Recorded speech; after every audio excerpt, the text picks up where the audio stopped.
এটা আমার এইচপির core i 3 laptop দেখেন। আর আমার এটার ভিতরে আছে NVMe 256 জিবির SSD, যেটা এটা। তো 256 জিবির SSDর পরিবর্তে আমি এখন 500 জিবি SSD লাগাবো। মানে আমার এই ল্যাপটপের মধ্যে যে SSDটা আছে সেটাকে আমি আপগ্রেড করব। আপগ্রেড করার জন্য প্রথমে আমি এটাকে খুলে নেব। তো এই জন্য আমি প্রথমে ল্যাপটপটাকে খুলে নিব। আর খোলার জন্য দেখেন ল্যাপটপের এই যে পিছনের সাইডে আসলে এখানে কোনো নাট দেখা যাচ্ছে না। এখানে এই যে রাবারটা, এটা এখানে একটা রাবার, এখানে একটা রাবার। প্রথমে আমরা এই রাবার দুটাকে খুলতে হবে। এই রাবারের নিচে হলো আমাদের ল্যাপটপের নাটগুলা।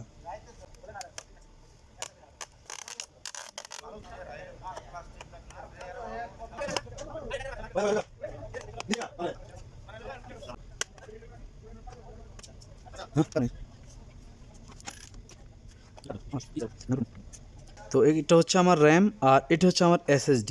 তো এখন আমার এই যে নতুন SSDটা আনছি আমি, এই SSDকে এখন আমি এখানে লাগাবো।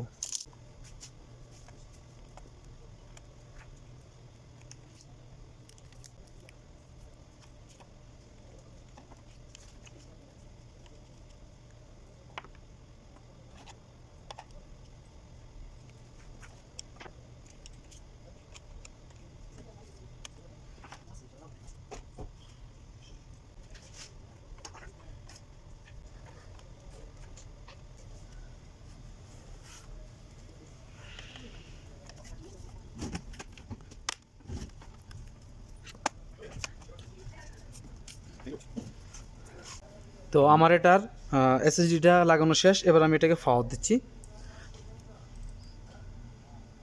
তো পাওয়ারটা দেওয়ার পর দেখেন এখানে বুস্ট ড্রাইভ নট ফাউন্ড লেখা আছে।